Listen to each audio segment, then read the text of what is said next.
안녕하세요. 일상의 이야기를 전하는 채널에 오신 걸 환영합니다. 오늘은 여러분께 한 어머니의 깊은 삶의 이야기를 들려드리려 합니다. 평생을 아들에게 바치고도 결국 가장 가까운 사람에게 상처를 받은 한 노인의 이야기. 이 이야기는 단순한 가족사가 아닙니다. 때로는 사랑이란 이름으로 시작된 선택이 얼마나 큰 외로움과 후회를 남길 수 있는지 조용히 되짚어보게 합니다. 마음을 가만히 열고 함께 들어주세요. 안녕하세요. 올해로 84세가 된 여자입니다. 그동안 썰밤 채널의 사연을 참 많이 들었는데요. 불면증인 제가 늦은 밤에 사연을 들으며 밤을 지새우기도 했답니다. 그러다 문득 제 사연도 보내드리면 어떨까 하는 생각이 들어 동사무소에서 하는 컴퓨터 수업을 듣게 됐고 이렇게 글을 적는 것도 가능해졌답니다. 이 노인네가 전화할 사연은 아들과 며느리와 얽힌 이야기입니다. 제 입으로 말하기 좀 그렇지만 진짜로 개막장이에요. 제 생에 이런 막장 사건은 80년이 넘는 삶에서 처음이자 마지막이었습니다. 얼마나 더럽고 추악한 이야기인지 궁금하시죠? 그럼 제 이야기 꼭 들어주세요. 바로 시작하겠습니다. 저는 결혼을 늦게 했어요. 47이라는 나이에 남편을 만나 백년가약을 맺었답니다. 둘 다 초혼이고 일하고 먹고 사느라 바빠서 때를 놓치는 바람에 40대 후반이 돼서야 가정을 꾸렸죠. 저희 부부는 나이도 많고 가능성이 낮으니 이세를 기대하지 않기로 했어요. 내일 모레 50인 임신을 하는 건 거의 불가능할 거라 생각했죠. 그런데 그건 저희의 개인적인 판단이었어요. 48살 겨울에 아들을 임신하게 됐습니다. 병원에서도 놀라고 양가 식구들, 지인들 모두 놀라며 기적이라는 말을 엄청 많이 들었어요. 저 역시 이 늦은 나이에 자식을 가지게 됐다는 사실에 눈물이 나도록 기뻤습니다. 병원에서 무조건 조심해야 한다는 말에 직장을 그만뒀어요. 남편이 가장으로서 최선을 다할 테니 저는 집에서 휴식과 태교에만 전념하라고 했죠. 그래서 저는 10달 동안 조심하며 태교를 했고 이듬해 49세의 건강한 아들을 출산했답니다. 늦둥이가 태어나니 저희 부부뿐만 아니라 양가 부모님과 친척들 모두 아들을 엄청나게 예뻐하셨어요. 어딜 가나 사랑을 듬뿍 받아서 엄마로서 너무 행복했죠. 그런데 그 무한한 사랑을 받으며 자란 아들은 유년기에 버릇없는 행동을 가끔 했어요. 어른한테 반말을 하거나 주먹을 휘두르기도 했죠. 남편은 애기니까 그러는 거니 오냐오냐 했는데 저는 다르게 가르쳤습니다. 엄하고 무섭게 혼을 내고 잘못된 건 똑바로 알려줬죠. 그래서 어릴 적 아들은 세상에서 제일 무서워하는 사람이 바로 저였답니다. 그래도 아이가 탈선하지 않고 바르게 자라서 제가 아주 잘한 것이라 여겼습니다. 세월이 흐르며 양가 부모님이 차례대로 돌아가셨고 저 또한 나이가 들었어요. 눈 깜짝할 사이에 84 나이가 됐답니다. 아들은 30 초반이 됐는데 자기 밥벌이를 하는 건 물론이고 똑똑한 머리로 회사까지 차렸어요. 큰 자본을 들이지 않고 젊은 사람들이 한다는 스타트업이라고 하던데 부모에게 손을 벌리지 않고 자기 힘으로 사무실을 차리고 사업체를 운영했답니다. 저와 남편은 아들에게 어떤 사업을 하는지 설명을 들었지만 사실 제대로 이해하지 못했어요. 컴퓨터 관련 프로그램을 개발한다는 것만 알았죠. 하여간 아들은 직원 하나 없이 혼자 시작했는데 1년 만에 사무실을 10배나 큰 곳으로 옮겼고 직원들도 여러 명 두는 오너가 됐습니다. 제가 훈육하면서 키우긴 했지만 온실 속 화초처럼 성장한 아들이 혼자 제대로 하는 일이 있을지 의심을 했는데 괜한 걱정을 한 거죠. 시간이 조금 흐르자 저보다 4살 많은 남편이 노화로 세상을 떠났어요.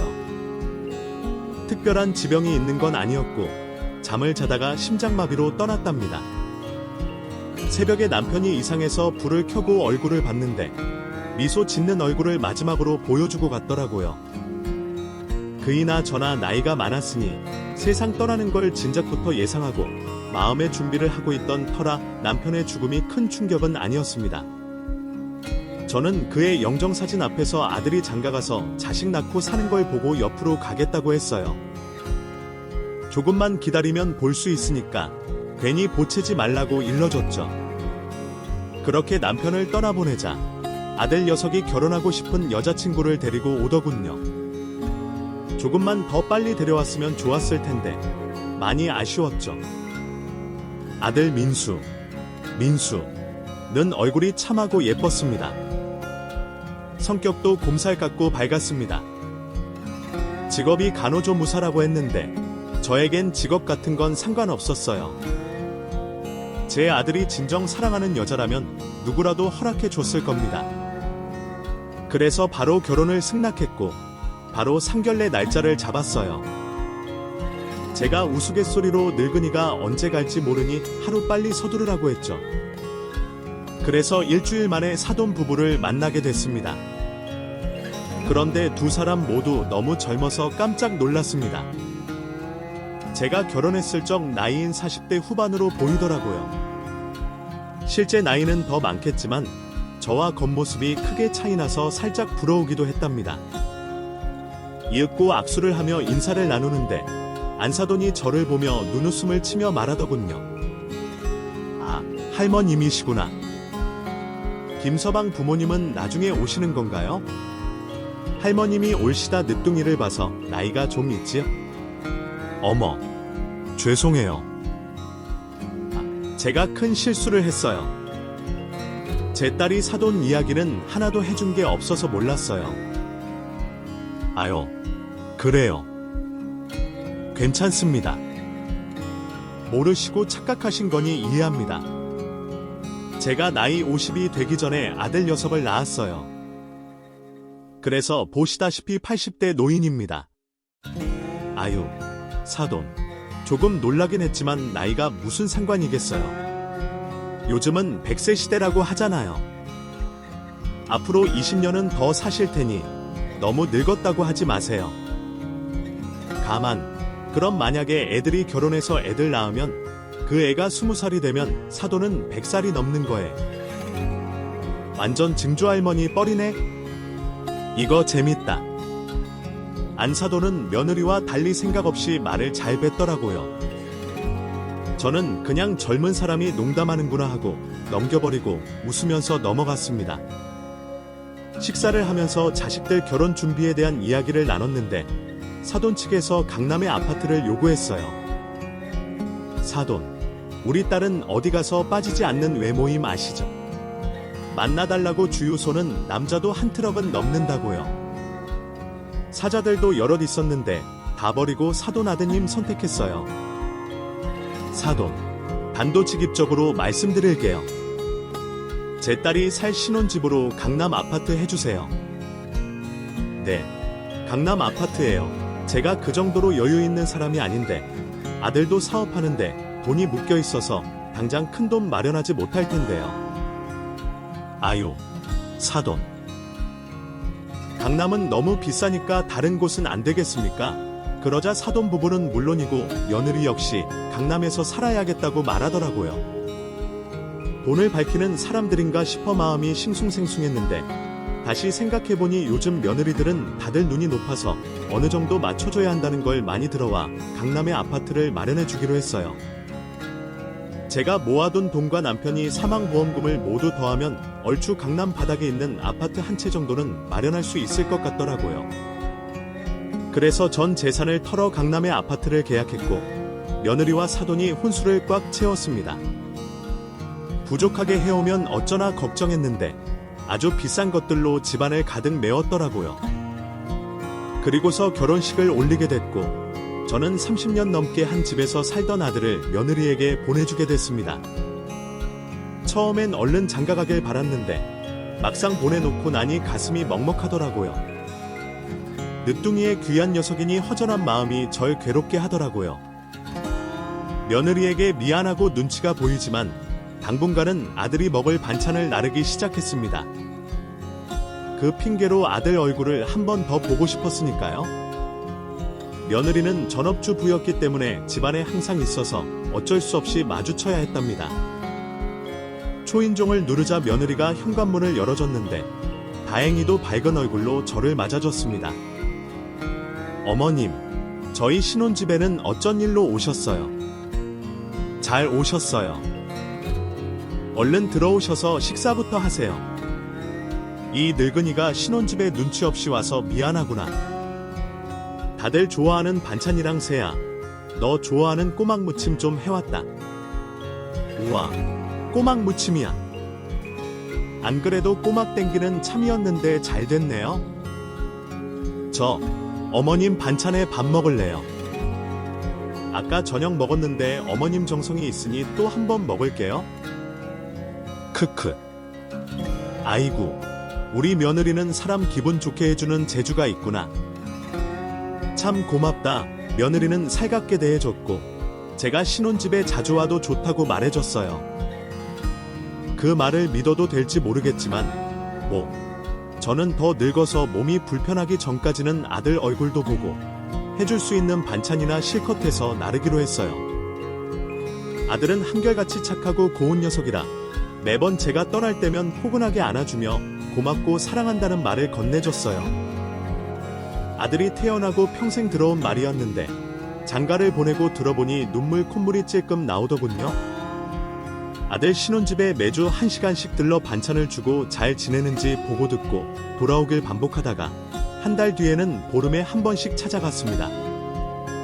괜히 노인네가 신혼을 방해하는 것 같아 서서히 멀어지려고 한 거죠. 그런데 아들은 사업이 바빠지면서 신혼집에 가면 며느리와 둘이 시간을 보내고 오는 날이 더 많았습니다.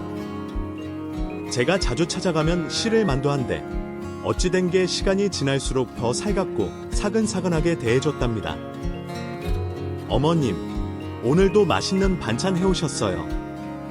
매번 바리바리 싸우셔서 죄송해 죽겠어요. 제가 요리 솜씨가 좋으면 어머님께 뭐라도 해드릴 텐데 아직 제가 한 음식은 맛이 없어서 선뜻 드리지 못하겠어요. 요한이다. 너한테 밥 해달라고 오는 것도 아닌데 무슨 그런 말을 하니.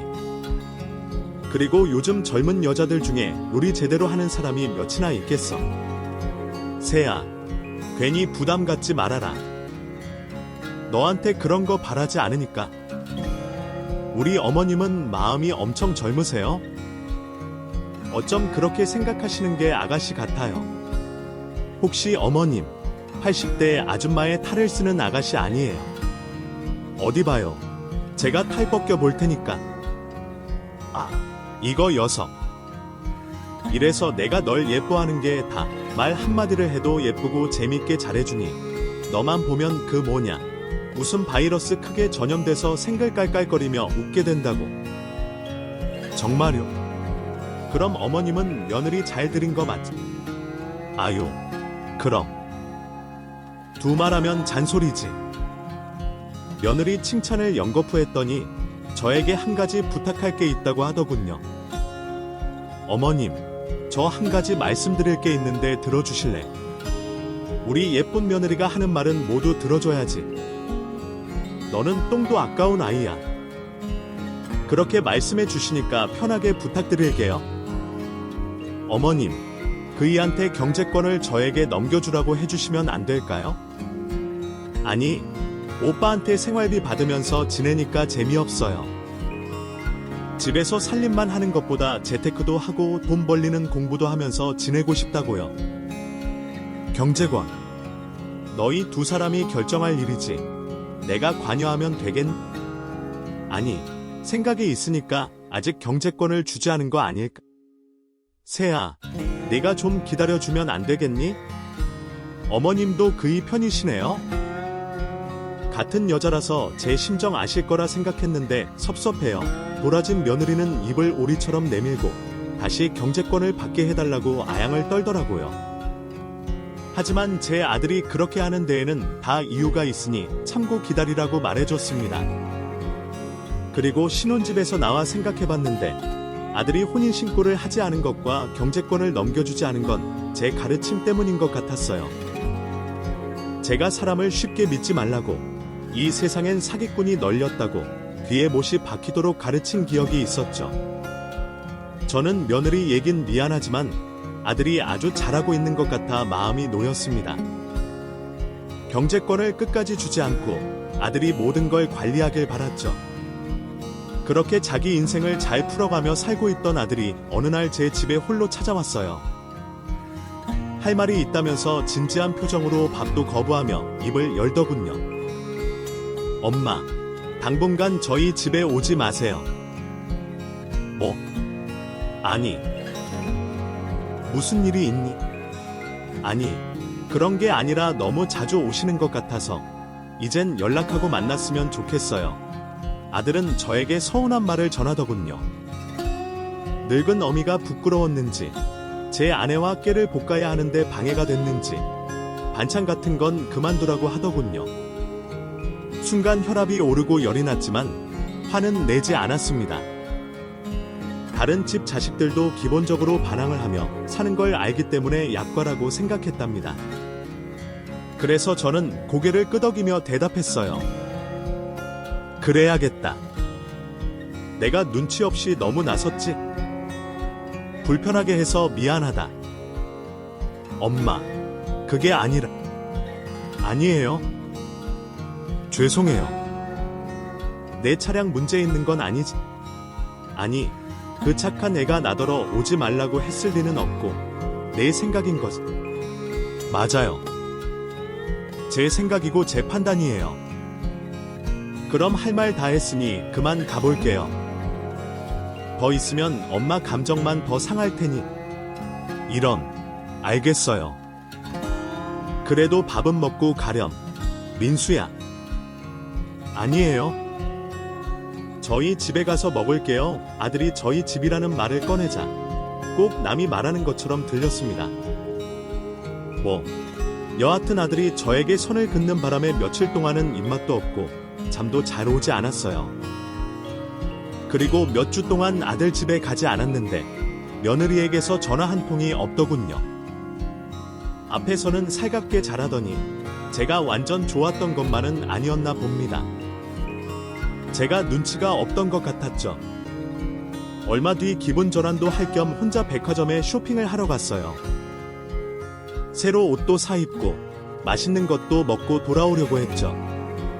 겨울 대비해서 점퍼도 하나 사고 목도리도 하나 샀어요.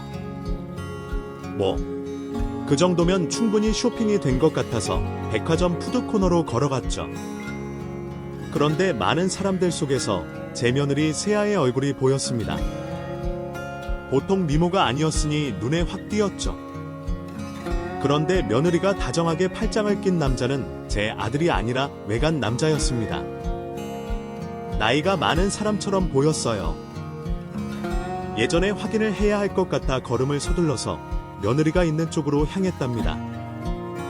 그런데 이 사람들이 많이 붐비는 탓에 여러 번 걸음을 멈춰야 했고 멀어져가는 며느리를 놓치고 말았어요. 백화점 밖으로 나가는 걸 보고 따라 나갔는데 이미 사라지고 보이지 않았답니다. 저는 반드시 확인을 해야 할 것 같아 며느리에게 전화를 걸었어요. 네, 어머님. 오랜만이에요. 이 의사는 됐고 너 지금 어디 있냐? 지금 당장 봐야겠다. 저요. 저 지금 집인데요. 왜 거짓말하는 거니? 내가 널 백화점에서 봤다고. 다른 남자랑 다정하게 팔짱 끼고 가는 걸 봤단 말이야. 파른 대로 말해. 너 어디야? 어머님, 저 진짜 집이에요. 지금 와보시면 되잖아요. 끝까지 거짓말 하시겠다. 좋다. 총알 택시 타서 갈 테니 누가 먼저 집에 도착하는지 보자. 만약 내가 도착했을 때 네가 집에 없으면 안 될 거야. 전화를 끊자마자 택시를 잡아타고 요금을 2배로 주겠다고 말하며 아들 집으로 달려갔습니다. 진짜 빨리 도착했기 때문에 며느리보다 먼저 왔을 거라 확신했죠. 이윽고 아들 집 앞에 서서 초인종을 눌렀습니다. 며느리가 나오지 않으면 거짓말을 걸리는 거였는데 현관문이 열리며 부수싸한 며느리가 나왔습니다. 어머님, 벌써 오셨어요. 들어오세요. 저 지금 청소 중이었어요. 이럴 리가 없는데. 백화점에서 내가 본 너는 뭐냐? 남자랑 있던 건 뭐냐고? 어머님, 전 오늘 백화점이 아니라 현관 밖을 나가지도 않았어요. 청소하는 거 안 보이세요? 회포입니다. 옷도 참으시고 화장도 하지 않았구나. 청소 끝나고 샤워하려고 씻지 않았어요. 내가 잘못 본 건가? 분명 널 봤는데 말이야. 저랑 닮은 사람을 봤나 보죠. 어쨌든 어머님, 오랜만에 뵈니까 너무 좋아요. 그동안 왜 뜸하셨어요? 저는 오해를 풀고 안도의 숨을 내쉬었습니다. 그리고 며느리의 물음에 대답했습니다. 그건 니들 신혼인데 내가 방해하는 것 같아서 차지한 거야. 특별한 이유는 없다. 그러는 너는 왜 한 번도 연락하지 않은 거냐? 아, 저요? 실은 친정엄마가 아프셔서 한동안 친정 오가면서 정신없었어요. 죄송해요, 어머님. 뭐, 아니. 안사돈이 아프셨어? 어디가? 얼마나 심각한 건 아니고 우울증 비슷한 거 걸리셔서 매일 울고 그러세요. 제가 친정 가서 힘이 되어드리려고 노력 중이에요. 물론 병원도 모셔가고 있고요. 난 그런 것도 모르고 서운해하고 있었어. 아니, 부끄럽구나. 그렇게 오해를 풀고 대화를 나누니 기분이 한결 좋아졌습니다. 그리고 또다시 아들 집에 얼씬거리지 않고 지냈습니다. 아들 말대로 뜸하게 찾아가는 게 좋을 것 같았으니까요.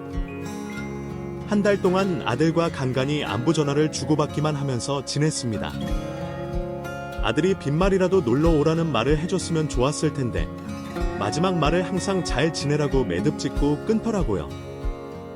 섭섭하긴 해도 뭐 어쩌겠어요? 이젠 다 큰 녀석이고 집안의 가장이 됐으니 제가 놓아줘야 맞는 거니까요. 그런데 이 사람 마음이 마음대로 안 되는 건 어쩔 수 없겠더라고요. 몇 주의 시간이 흐르자 아들과 며느리가 보고 싶어서 반찬을 만들어 바리바리 들고 신혼집을 찾아갔습니다. 미리 연락을 하면 안 된다고 할 것 같아 무턱대고 찾아갔어요. 다행히 아들과 며느리 둘 다 집안에 있었고 제 방문을 환영하는 듯 보였습니다. 특히 며느리는 제가 많이 반가웠는지 제 품에 쏙 안기더라고요. 어머님, 오랜만이에요. 보고 싶었어요. 그동안 정신없어 연락도 못 드렸네요. 그래도 마음은 항상 어머님 그리워하고 보고 싶어 했어요. 아, 이거 우리 며느리가 나만큼이나 반가웠나 보구나. 고맙다, 세아야. 어머니, 어서 들어오세요. 오늘 맛있는 거 해드릴게요. 이젠 요리 좀 늘었거든요. 아니, 먼저 밥을 해준다고 하고 말이야. 어머님, 한 번도 못 드셔본 요리해드릴게요. 마라탕이라고 요즘 유행하는 음식인데 제가 진짜 잘해요. 저는 마라탕이 뭔진 몰랐지만 며느리가 저를 위해 뭔가를 해준다니 좋기만 했습니다. 한편 아들은 제가 온 게 불만이었는지 무표정한 얼굴로 앉아만 있더라고요. 그래서 며느리가 주방에 있을 때 말을 걸었습니다. 민수야, 엄마가 온 게 싫은 거냐? 인상이 좋지 않구나. 아니에요, 엄마. 그냥 연락도 없이 갑자기 찾아오셔서 당황해서 그런 거예요. 그게 그 소리지. 허락받지 않고 왔다고 화가 난 거니? 미안하다. 세아가 눈치가 없기도 하고 색시가 너무 보고 싶어서 마음이 움직이는 대로 이리로 왔다. 오늘만 봐줘라. 엄마도 참... 알았어요. 오래 있다 가세요. 됐죠. 아들이 마지못해 대답하는 걸 듣고 다시는 이런 식으로 오면 안 되겠다 싶더군요. 결혼 후의 변해도 너무 많이 변해버렸더군요. 이윽고 며느리가 뭐 마라탕인지 뭔지를 만들어서 식탁으로 불렀습니다. 냄새가 독특하길래 맛을 봤더니 제 입맛에 맞는 음식은 아니었습니다. 그런데 애써 기분 좋은 표정을 지으며 며느리를 띄워줬어요. 아유, 세아야, 이거 진짜로 내가 만든 거니? 정말 맛있구나. 아주 맛있어. 정말요? 어머님 입맛에 맞으셔서 다행이에요. 이게 호불호가 갈리는 음식이거든요. 그럼 많이 드세요. 어머니, 저는 억지로 마라탕을 푹푹 떠서 많이 먹었습니다. 그리고 대화를 나누는데 며느리와 아들이 며칠 뒤 제주도로 여행을 가기로 했답니다. 6개월 동안 일만 하던 아들이 모처럼 여유가 생겨서 계획했다고 하더라고요.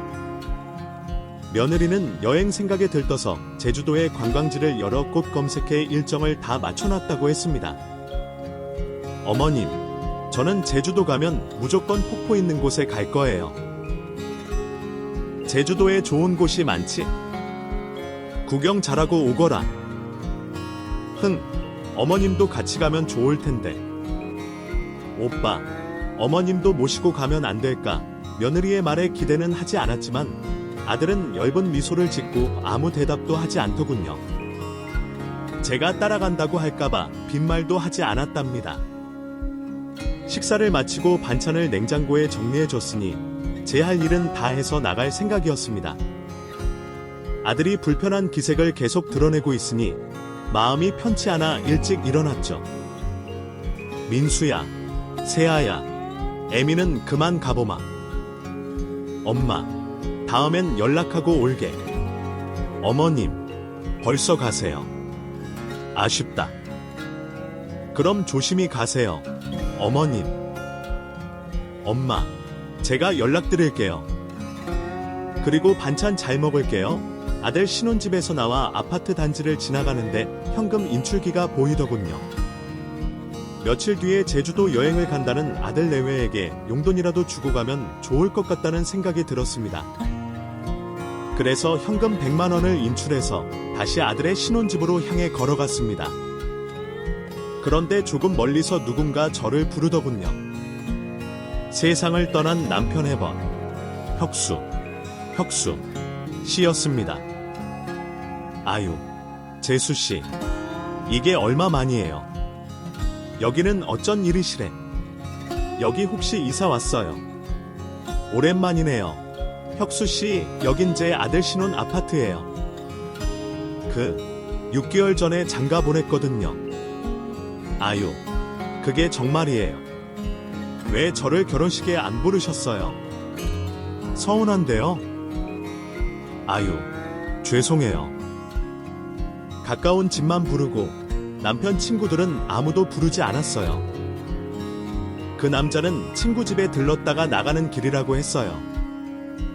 그랜 채 남편과 친하게 지냈는데 허세가 심해서 거리를 두고 지내던 사람이었습니다. 그래도 오랜만에 보니 반가워서 잠시 서서 대화를 나눴는데 그 남편 친구가 제 아들 집에 같이 가면 안 되냐고 묻더군요. 아유, 재수씨. 아니, 민수 얼굴도 보고 각시도 볼 겸 저도 잠깐 얼굴이나 보고 나왔으면 좋겠는데요. 그렇게 보고 싶으세요? 아유, 그럼요. 절친한 놈 아들이 어떻게 사는지 궁금하죠? 아이, 잠깐 현관에서 인사만 좀 하고 나올게요. 같이 갑시다. 네, 알겠어요. 뭐, 잠깐이니까 괜찮겠죠? 바로 여기에요. 106동이호와 저는 용돈줄 겸 다시 가려고 했는데 혹을 하나 달고 가게 됐습니다. 그래도 아주 잠시 들릴 테니 별 문제가 없을 거라 생각했답니다. 아들집 현관 앞에 도착했는데 문이 조금 열려 있더군요. 아무래도 제가 나올 때 콱 닫지 않고 나온 모양입니다. 그래서 현관문을 슬며시 열고 신발장으로 들어가 아들과 며느리를 기다렸습니다. 제가 기침을 하면 신호를 보냈는데 아무도 나오지 않더라고요. 그런데 안방에서 새어나오는 아들과 며느리의 목소리가 크게 들렸습니다. 두 사람은 싸우고 있더군요. 곰살 같고 밝은 며느리의 말투는 온데간데였고 찢어지는 목소리를 내더군요. 아, 너네 부모 우리 집에 못 오기라고 내가 몇 번을 말해야 알아듣는 거야. 내가 누린내 나는 노친네를 상대해야겠냐. 여보, 미안해. 내가 알아듣게 말했었는데 엄마가 눈치 없이 찾아오셨네. 미안. 그렇게 미안하면 당신 경제권 나한테 넘기고 혼인신고하자. 언제까지 믿을 수 없잖아. 여보, 그 지난번에도 말했듯이 그건 2년 뒤에 해주겠다고 했잖아. 요즘 젊은 부부들도 다 그렇게 한다잖아. 아이, 새끼.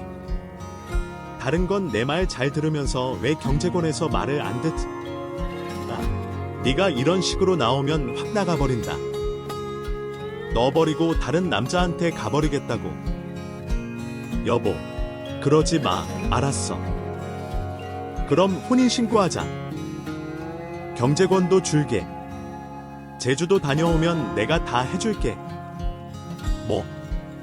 정말이야. 우리 남편 최고. 당신 약속 꼭 지켜야 해. 알겠어. 당신이 집 나간다고 겁을 주는데 어떻게 약속을 어기겠어. 다 해줄 테니까 그만 화 풀어. 좋아. 그럼 여행 준비나 해야겠다. 저는 제 욕을 하는 며느리의 진심을 알게 돼 그냥 되돌아 나가려는데 남편 친구 혁수 씨가 헛기침을 하며 두 사람이 나오길 기다리자고 하더군요. 이런 불효자들은 혼쭐을 내줘야 한다면서 말이죠. 저희 목소리를 들은 아들 내외가 거실로 나오자 며느리를 쏘아봤습니다. 제 앞에서 온갖 착한 척, 귀여운 척, 사랑스러운 척 다 하더니 뒤에서 욕하는 건 물론이고 아들에게 전에 저를 신혼집에 못 오게 했으니 표정이 당연히 일그러졌죠. 화난 표정으로 며느리와 아들을 쏘아보고 있었는데 며느리가 제 뒤에 있던 남편 친구 혁수 씨를 보고 얼굴이 하얗게 질렸습니다. 제가 무슨 말을 하지도 않았는데 두 손으로 입을 막으며 사시나무처럼 벌벌 떨더군요. 둘이 무슨 원수를 지었나 해서 혁수 씨를 쳐다봤는데 예상치 못한 말을 꺼냈습니다. 그 노인네가 며느리를 보고 이렇게 말했습니다. 아니, 자기야. 아니, 민주야. 이게 어떻게 된 일이야? 자기, 나랑 사귀다가 잠수 타더니 시집 갔었어. 그 미친 소리를 들은 저는 혁수 씨에게 뭘 잘못 먹었냐고 물었습니다. 이봐요. 노친내가 돌았나?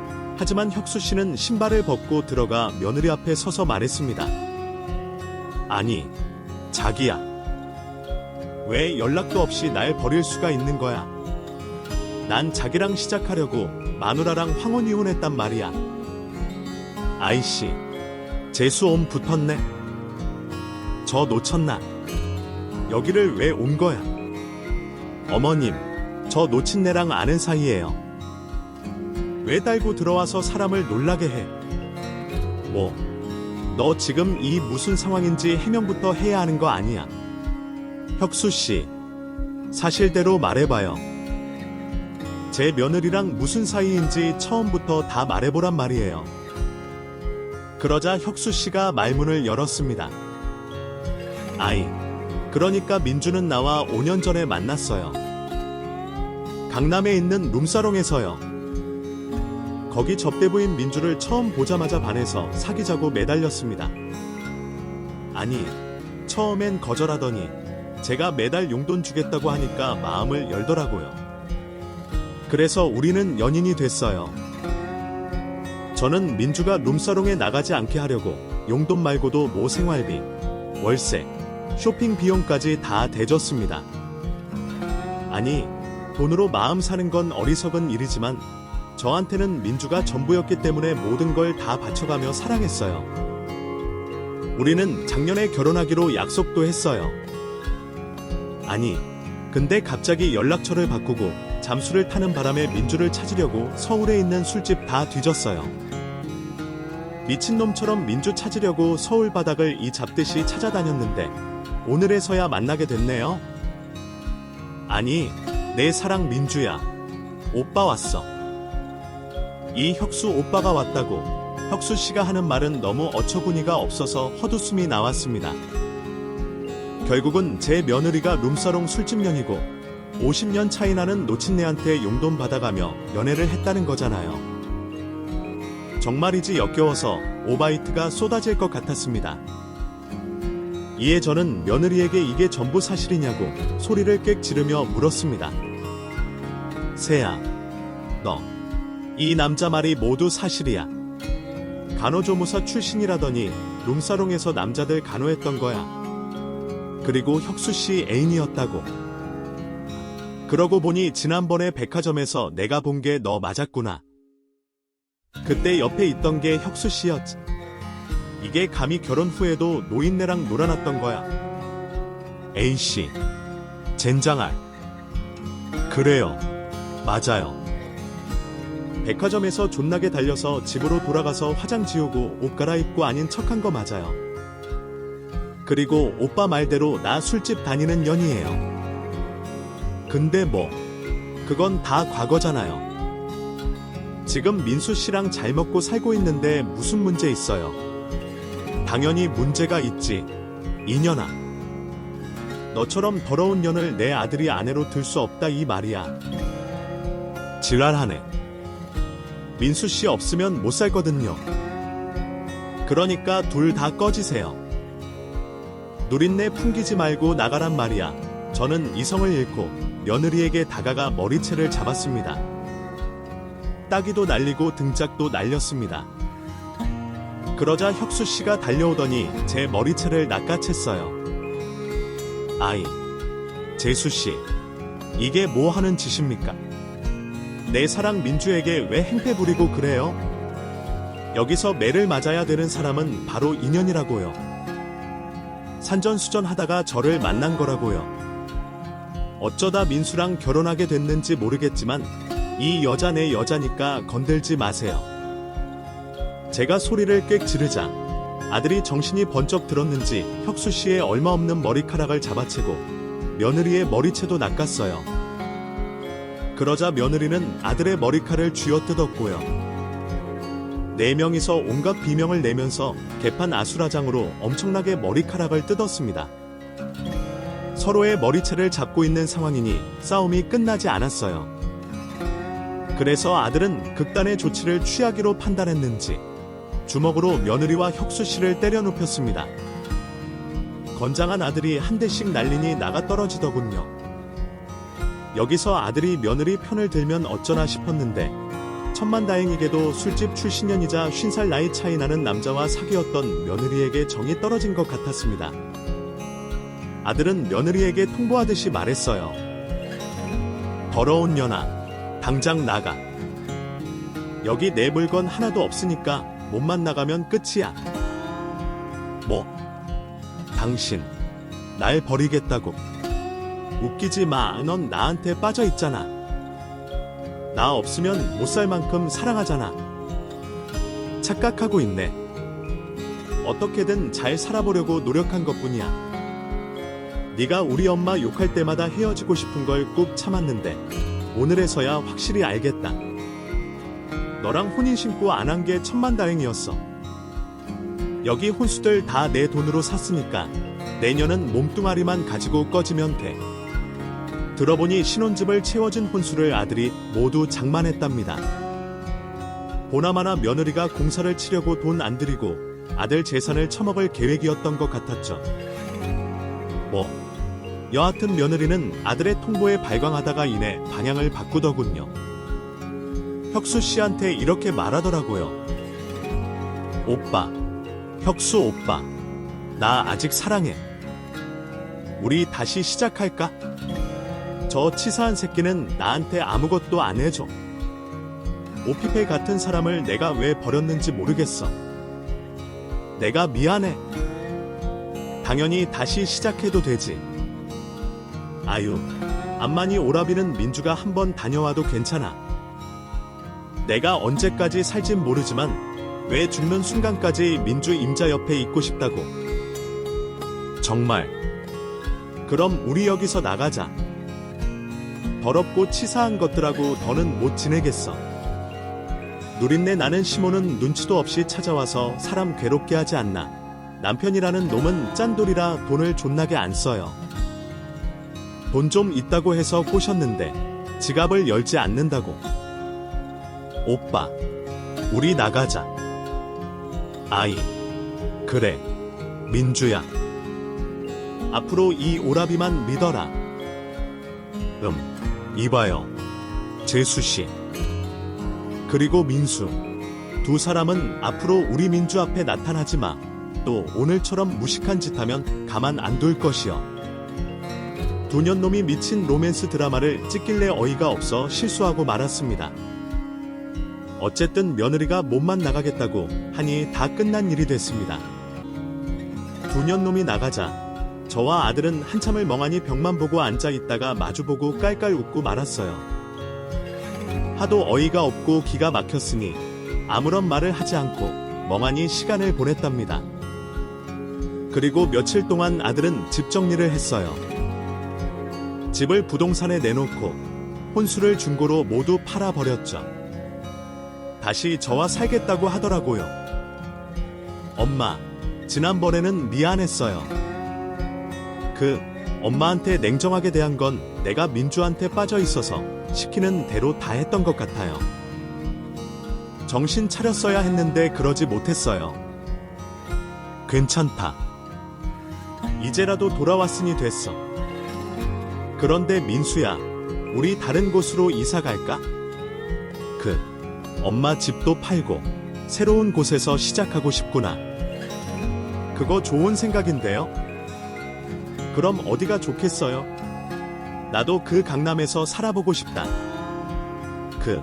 다른 아파트로 알아보자. 저는 더 늙기 전에 강남에서 한번 살아보기로 했어요. 욕심이긴 하지만 비싼 집에서 아들과 지내보고 싶었답니다.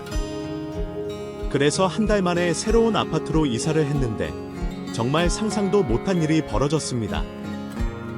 저희 옆집에도 누군가 새로 이사를 왔는데 바로 혁수 씨와 전 며느리였어요. 두년놈은 저희 옆집에 신혼살림을 차린 겁니다. 이게 무슨 운명의 장난인지 머리가 아파서 미칠 것 같았어요.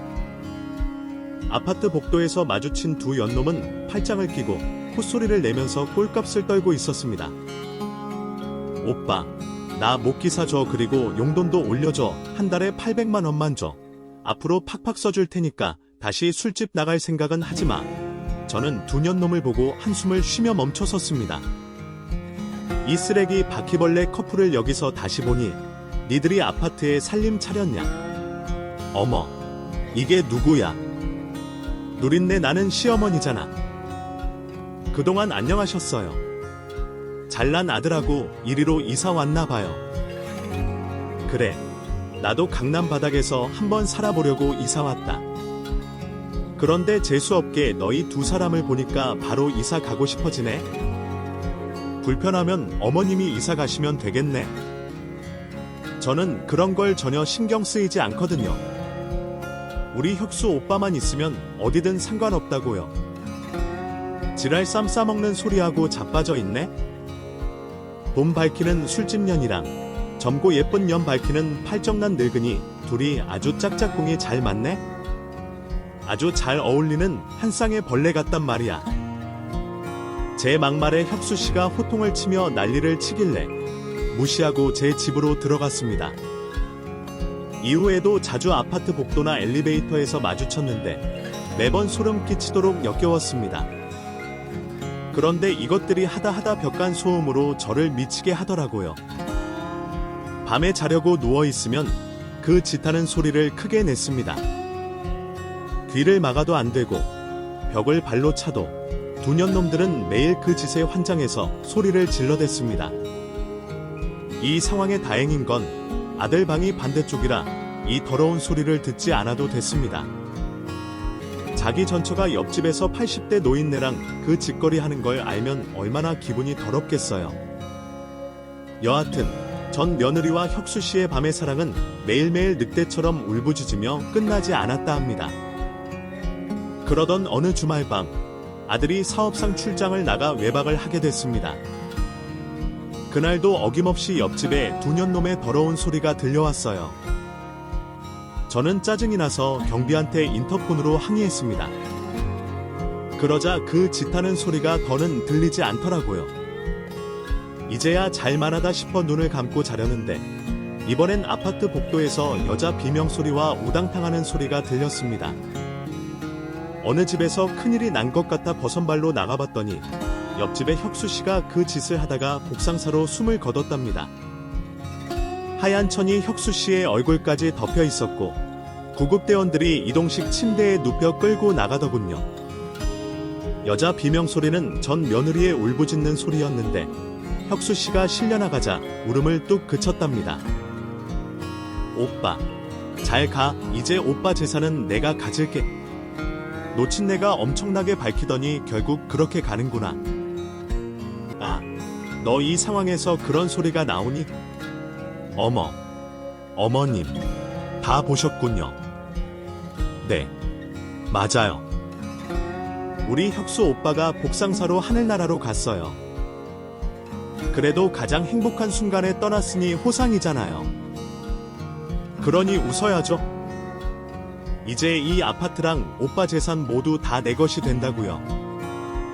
한복 제대로 당겼으니 해외로 가서 편하게 살 거라고요. 대단한 년이다. 내 아들이 너와 헤어진 게 천만다행이야. 이 몹쓸려나. 마음대로 욕하세요. 난 지금 기분이 최고로 좋으니까 복수씨가 그렇게 세상을 떠난 것도 어이가 없는데 며느리는 유산을 받을 생각에 들떠서 아주 좋아 죽더군요. 그런데 하늘은 분명히 존재하는 것 같습니다. 며칠 뒤 민주가 아파트 복도에서 주저앉아 울고 있더라고요. 저는 무슨 일이냐고 물어봤어요. 아, 넌 무슨 일이야? 왜 이 집짐을 빼고 있는 거냐? 이사라도 가는 거냐? 어머님, 저 어떻게? 이 집 월세래요. 그 혁수인지 복수인지 돈 한 푼 없는 거지 새끼였대요. 재산은 커녕 빚이 한두 푼이 아니었대요. 보험도 요금을 내지 못해서 해지된 지 오래라고요. 그래서 한 푼도 못 받고 여기서 쫓겨나는 거예요. 음악 결국 이렇게 마무리가 되는구나. 무슨 코믹 영화 본 기분이다. 그녀와 같은 다른 남자 꼬셔서 다시 살 길 찾아봐라. 너 잘하는 거 있잖아. 그 침대에서 매일 팔광하는 소리를 들어보니 보통 밝히는 게 아닌 것 같더구먼. 팔정난 남자 많으니까 잘 꼬드겨 보라고. 그럼 난 이만 들어간다. 그러자 전 며느리인 민주가 제 발목을 잡더니 납작 엎드려 빌기 시작했습니다. 어머님, 저 다시 받아주시면 안 될까요? 지금 당장 머물 곳도 없고 가진 것도 없어요. 저랑 민수 씨랑 다시 같이 살면 좋지 않을까요? 말 나온 김에 제가 지금 어머님 댁으로 들어가면 되겠네요. 그쵸. 이런 미친 정신병자야. 넌 그게 말이 된다고 생각하고 떠드는 거냐? 왜 말이 안 돼? 민수 씨랑 저 한 번 살아봤는데 두 번은 같이 못 살겠어요. 어머님, 저 이 집에 들어가 살게 허락해주세요. 제발요.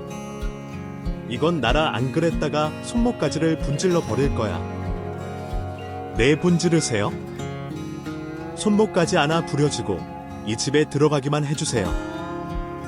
저 다시 지하세계로 돌아가고 싶지 않아요. 제가 발목을 잡힌 채 아무것도 못하자 퇴근하고 돌아오는 아들 민수가 며느리의 머리채를 잡더군요. 이년아, 노친내랑 붙어먹고 살다가 돈 한 푼 없이 쫓겨나니까 다시 나한테 오겠다고. 이 대가리엔 도대체 뭐가 들어있는 거냐? 당장 꺼져. 그리고 우리 근처에 얼씬도 하지 마. 민수씨, 나 잘할게. 그러니까 다시 시작하자. 응? 내가 할 수 있는 건 다 할 테니까 날 아내로 받아줘. 이보세요. 몸 팔아서 기생하는 아줌마. 그 더러운 몸뚱아리 빨리 여기서 치워. 그리고 나 재혼하거든. 똑똑하고 잘난 여자랑 잘 사귀고 있단 말이야. 그러니까 괜한 데 와서 지랄하지 말고 내 수준에 맞는 남자나 만나. 팔순 노인 만났으니 90이나 100살 노인 꼬시면 되겠네? 너 주특기 잠자리 이용해서 꼬셔보라고. 내가 이렇게까지 애원하는데 나 걸레 취급해. 너 내가 잘 사는지 두고 볼 거야. 아니, 내가 더 잘난 남자 만나서 내 옆집으로 다시 이사 오고 말겠어. 그래라. 너 알아서 해. 그러니까 제발 그만 꺼져 줄래. 그제야 며느리는 아파트 복도에서 일어나서 그대로 사라졌습니다. 그게 제가 본 며느리의 마지막 모습이었죠. 이후 제 아들은 연애하던 여자와 재혼을 했습니다. 이번엔 사기꾼이 아닌 제대로 된 여자였습니다. 똑똑하고 능력 있는 변호사였죠. 이제야 아들이 제대로 된 짝을 만나게 된 것 같아 마음을 내려놓게 됐어요. 이듬해 제 새 며느리가 임신까지 하게 되면서 더할 나위 없이 기쁜 나날을 보냈답니다. 그리고 올해 제 나이 84세 됐고 건강검진을 받게 됐어요. 며느리가 대학병원에 예약을 잡아줘서 그리로 가서 검진을 받았답니다. 그리고 병원을 나오는데 휠체어에 앉은 여자가 눈에 들어왔어요. 얼굴이 새까맣고 핏기가 하나도 없는 게 안쓰러워 보였죠. 머리카락도 듬성듬성 빠져 있어서 암 환자로 보였답니다. 나이가 젊은 것 같은데 어쩌다 저렇게 됐을까는 안타까운 감정이 들었는데 가까이서 그 여자의 얼굴을 보니 제가 아는 사람이더라고요. 바로 전 며느리인 민주였습니다. 어머, 넌 민주 아니니? 새로운 노친네 꼬셔서 잘 살고 있는 줄 알았는데 꼴이 이게 뭐야? 아, 뭐야? 또 어머님이 왜 자꾸 나랑 우연히 만나는 거예요? 아, 짜증나. 암 걸려서 죽게 생겼는데 재수없는 년 얼굴을 한 번 더 보고 가겠네? 아, 그래서 머리가 많이 빠졌구나. 그래, 그 수술은 했니? 수술이야. 말기라서 손도 못 댄대요. 젠장, 내 인생 겨우 33년 살았는데 황천길 가게 생겼네.